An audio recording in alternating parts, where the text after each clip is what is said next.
نحمده ونصلي ونسلم على رسوله الكريم اما بعد فاعوذ باللہ من الشیطان الرجیم بسم اللہ الرحمن الرحیم۔ معزز سامعین، السلام علیکم ورحمۃ اللہ وبرکاتہ۔ آج انشاءاللہ العزیز ہم اذان کی فضیلت کے حوالے سے اور اذان کی ابتدا کیسے ہوئی اس حوالے سے چند باتیں گوش گزار کریں گے۔ اذان یہ شعائر اسلام میں سے ہے، اسلام کی ایک علامت ہے۔ اذان کہنا اور اذان کا جواب دینا یہ بہت ہی اجر و ثواب کا کام ہے، بہت ہی نیکی کا کام ہے۔ اذان کی ابتدا کیسے ہوئی پہلے ہمیں اس کو سمجھ لینا چاہیے۔ نبی پاک صلی اللہ تعالیٰ علیہ وسلم مدینہ میں تشریف فرما تھے اور مسلمان نمازیں پڑھا کرتے تھے، لیکن کوئی ایک ایسا طریقہ رائج نہیں تھا کہ جس کو اپنا کر کے لوگوں کو نماز کی طرف بلایا جاتا۔ تو اس کے لیے نبی پاک صلی اللہ تعالیٰ علیہ وسلم نے صحابہ کرام علیہم الرضوان سے مشورہ فرمایا۔ حضور نے فرمایا کہ کوئی ایسا مشورہ دو کہ جس کے ذریعے ہم لوگوں کو نماز کی طرف بلائیں۔ کسی نے حضور علیہ السلام سے عرض کی کہ حضور ناقوس بجایا جائے، ناقوس بجا کر کے لوگوں کو اطلاع دی جائے اور پھر لوگ نماز کی طرف آئیں گے۔ حضور علیہ السلام نے فرمایا کہ ناقوس بجانا یہ تو عیسائیوں کا کام ہے، لہٰذا حضور نے اس کو پسند نہیں فرمایا۔ کسی نے کہا حضور بغل بجایا جائے، تو حضور نے فرمایا کہ یہ یہودیوں کا کام ہے، لہٰذا حضور نے اس کو پسند نہیں فرمایا۔ کسی نے کہا حضور جھنڈا لہرا دیا جائے اور جھنڈا لہرا کر کے لوگوں کو نماز کی طرف بلایا جائے، تو حضور علیہ السلام نے اس کو بھی پسند نہیں فرمایا۔ حضرت عبداللہ ابن زید رضی اللہ تعالی عنہ حضور علیہ السلام کے ایک صحابی تھے۔ وہ بڑے پریشان ہوئے اس حوالے سے، جب وہ رات کو سوئے تو ان کو اذان کے کلمات سکھائے گئے۔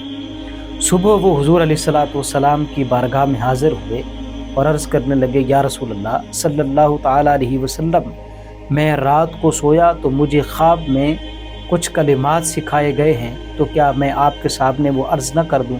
تو حضور نے فرمایا جی۔ تو انہوں نے حضور علیہ السلام کو وہی کلمات بتائے۔ تو نبی پاک صلی اللہ تعالیٰ علیہ وسلم نے فرمایا کہ اپنے بھائی بلال کو یہ کلمات سکھا دو اور ان کو کہو کہ یہ کلمات سیکھ کر کے اذان کہیں۔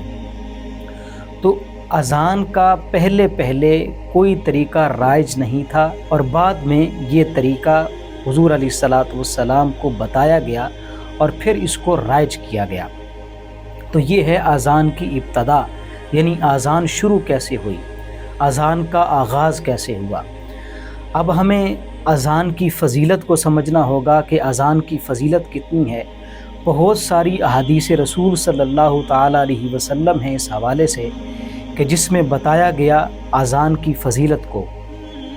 نبی پاک صلی اللہ تعالیٰ علیہ وسلم کا ایک بہت خوبصورت فرمان عالی شان ہے۔ حضور نے فرمایا کہ اگر لوگوں کو معلوم ہو جائے کہ اذان کی فضیلت کیا ہے، لوگوں کو معلوم ہو جائے کہ اذان کا اجر و ثواب کیا ہے، تو فرمایا وہ ایک دوسرے کے ساتھ قرہ اندازی کریں، یعنی قرہ اندازی کریں کہ میرا نام نکل آئے، میرا نام نکل آئے، اور پھر میں اذان پڑھوں اور پھر مجھے اجر و ثواب مل جائے۔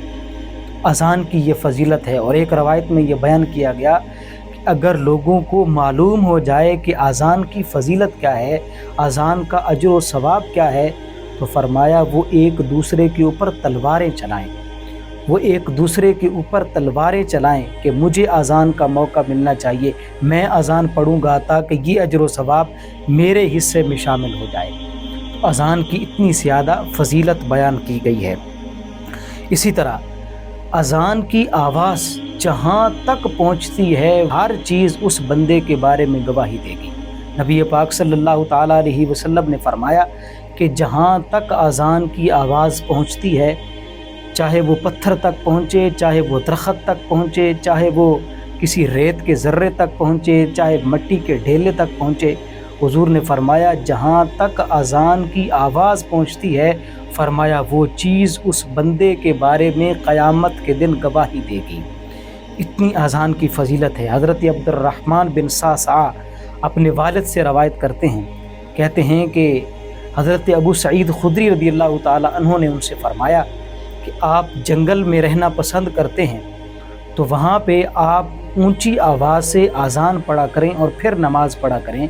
کہا کہ اونچی آواز سے آپ اذان پڑھیں گے تو جہاں تک آپ کی آواز پہنچے گی تو وہاں تک کی چیزیں آپ کے بارے میں قیامت کے دن رب تعالیٰ کی بارگاہ میں گواہی دیں گی۔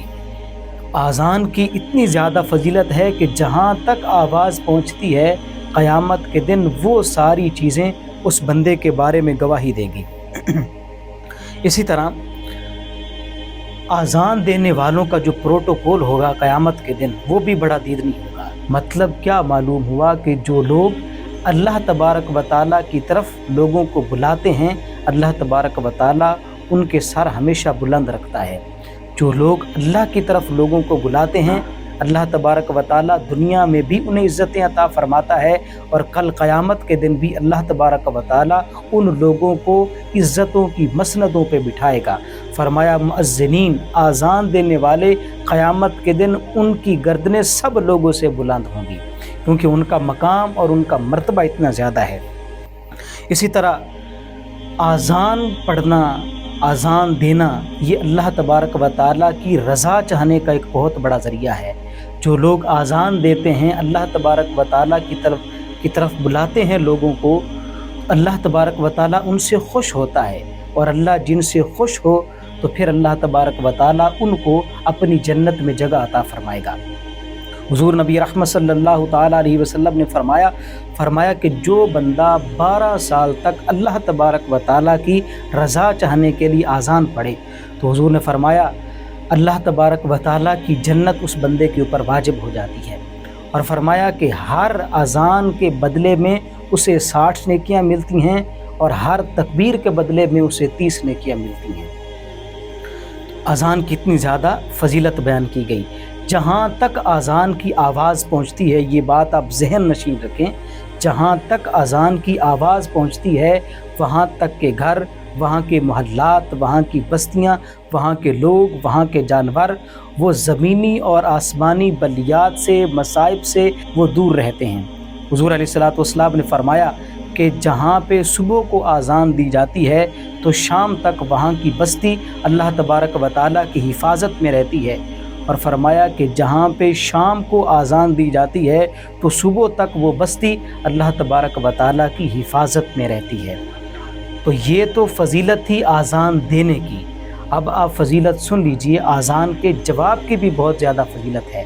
اگر کوئی شخص اس کی آواز اچھی نہیں ہے اور وہ اذان نہیں پڑھ پاتا یا اس کے تلفظ اچھے نہیں ہیں اور اس کو یہ موقع میسر نہیں آتا، تو جس طرح مؤذن اذان دیتا ہے تو اس کا آپ جواب دیں گے تو پھر بھی آپ ثواب سے محروم نہیں رہیں گے۔ نبی پاک صلی اللہ تعالیٰ علیہ وسلم نے فرمایا، حضور نے فرمایا کہ جب مؤذن اذان کہے، اللہ اکبر مؤذن کہے تو تم بھی اللہ اکبر کہو، جب مؤذن اشہد ان لا الہ الا اللہ کہے تم بھی اشہد ان لا الہ الا اللہ کہو، جب مؤذن اشہد ان محمد رسول اللہ کہے تم بھی اشہد ان محمد رسول اللہ کہو، جب مؤذن حی علی الصلاۃ کہے تم اس کے بدلے میں لا حول ولا قوۃ الا باللہ العلی العظیم پڑھو، اور جب مؤذن حی علی الفلاح کہے تم پھر بھی لا حول ولا قوۃ الا باللہ العلی العظیم پڑھو۔ حضور نے فرمایا جو بندہ اس طرح مؤذن کا جواب دے گا تو فرمایا اس بندے کے اوپر جنت واجب ہو جائے گی۔ حضور علیہ الصلوۃ والسلام نے عورتوں سے فرمایا کہ جب بلال اذان دیں تو تم ان کا جواب دو، تو فرمایا تمہیں 1,00,000 نیکیاں ملیں گی، تمہارے 1,000 درجات بلند ہوں گے اور 1,000 تمہارے گناہ مٹا دیے جائیں گے۔ تو عورتوں نے عرض کی حضور یہ تو ہمارے لیے ہے، مردوں کے لیے کتنا ثواب ہے؟ تو حضور نے فرمایا مردوں کے لیے اس کا 2 گنا ثواب ہے۔